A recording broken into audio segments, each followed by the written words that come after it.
Hey guys. So originally I was gonna do Vlogmas and post once a week throughout December, but there have been some very big life-changing events that have happened within the past couple of weeks. And I thought that if I didn't take the time to sit down and talk about it, I would be hiding a very big part of my life that has significantly impacted me and my communities. It would be a very big disservice for me not to speak upon this given the platform that I have, so I did want to take the time to talk about it. I did write this all out because I wanted to be very intentional about the words I was using. So I'm going to be looking down at a script, so please excuse that. But I wanted to talk about what happened at Brown on Saturday, December 13th. So at a couple minutes past 4 p.m., a man walked into an introductory economics TA review session, which is a class primarily made up of first and second years, and he started shooting. Two students, freshman Mohammed Aziz Mumirzakov and sophomore Ella Cook, were shot and killed. 9 other students were shot and wounded, and I think it is so important that these names are never forgotten and always honored both on and off of Brown's campus. But for the rest of us, there were a lot of different ways that we all experienced the shooting. I'm gonna be talking a little bit about how I experienced it. So for me personally, I was in my dorm. I had just submitted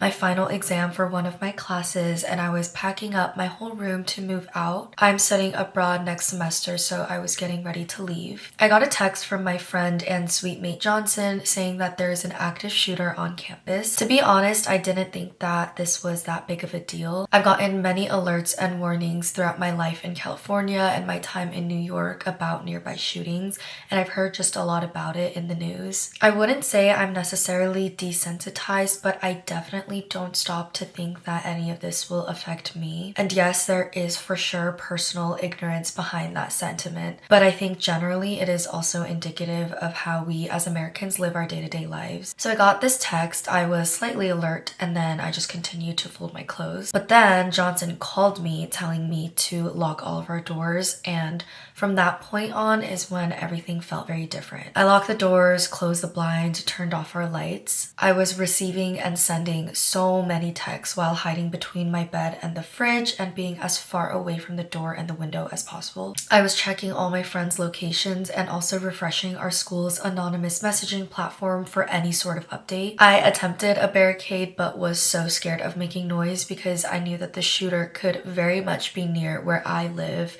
based on just what I knew. And this went on 4 hours. There were delayed alerts from the school, barely audible fire department radios, and so much ungrounded information circling literally every corner of the internet. We were all trying to share anything that we had heard in hopes that it would bring some clarity and understanding of what was going on. They told us once that they had sustained a suspect who ended up not being the shooter, so they let him go. And this went on throughout the night. My other friends were stuck in lecture halls, basement, random classmates' dorms, gyms, classrooms. People were hungry, thirsty, confused, and very exhausted. So I woke up the next morning to 2 things. Officials saying that the suspect was sustained and that we were no longer on lockdown, and our first snow this school year. And yeah, it was somewhat nice to know that we had caught the shooter, or so we thought, but the air was just so thick. And on any other first snow day, I am the happiest girl on our campus. But this time it was just honestly insulting to see how it was so still and beautiful outside. The snow seemed to not just blanket the last night's tragedies, but also embed it into our campus. They had opened our main dining hall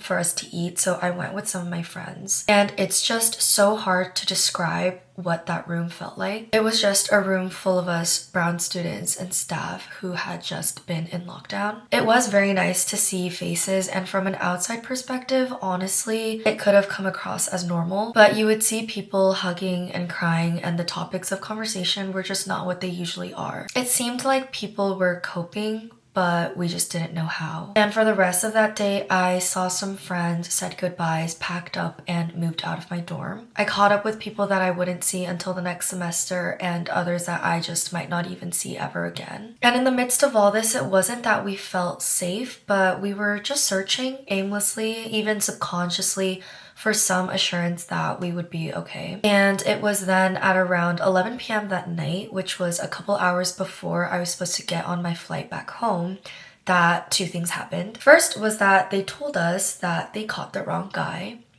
There was not enough evidence that he was the shooter. They were gonna release him, so the shooter was still at large. And second, people reported hearing more gunshots. So again, and this time it was slightly offensive that this was familiar to us. We locked the doors, closed the blinds, turned off the lights, and barricaded our doors. So the school couldn't tell us that this one was a false alarm because they never even alerted us in the first place.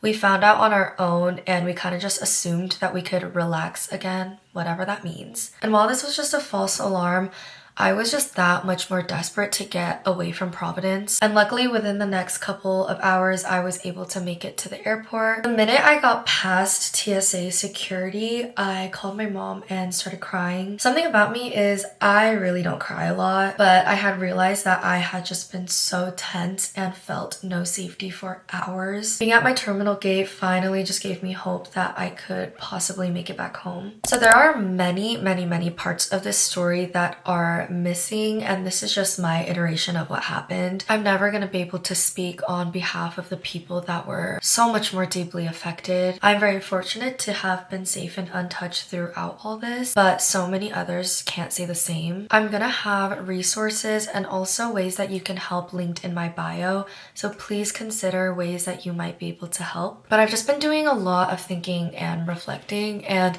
I wanted to share the 3 main takeaways that I am getting out of this experience. I had a lot of very sweet clips from the end of this semester that I still want to share, but takeaway number 1, the holes and incompetencies of our administration are killing people. The mass shooting count surpasses days in a year, and this has been a consistent statistic for years now. In this case, I would define administration as honestly anything that would fall under that category. The inability of the city and the state's legal authorities to sustain the shooter is embarrassing and life-threatening. The response of the US president to the tragedy and all the others that occurred just within this week is simply indicative of ignorance and apathy, which takes me into takeaway number 2, nothing beats community. Leadership will always be flawed at any level, but there is so much support we can get from one another, especially with the people who share our experiences. I've also felt a deeper responsibility to speak up and provide resources because I'm blessed with this platform that is also a community. So many of you guys reached out to make sure I was okay, and I would like to thank you for considering me through all this. It's encouraged me even more to represent Brown well and to be a safe space for you guys. And my last takeaway is that with time, we only carry more and more baggage, and it's so important to surround ourselves with people who will mutually lighten that load. A lot has happened in my personal life in 2025. At this point, I've been single for a little over a year. Last month, my dog, who I simply just can't remember a life without, passed while I was away for college. And clearly, I was just in the first shooting at an Ivy League ever. And on top of that, some smaller but still impactful things in between. It's for sure been difficult, and I'm learning how I personally cope and navigate with challenging situations. But there's absolutely no way I could have gotten here without the family and friends that I have. And to be honest, it really isn't the easiest thing to know what shoulders you can lean on and which ears will care for your words. But when you do come across people with that, hold them very, very close. I could honestly go on and on and on about the ways that I've changed and grown this past year, particularly through what happened on Saturday. But this is just the TLDR. Please take care of yourself and your loved ones,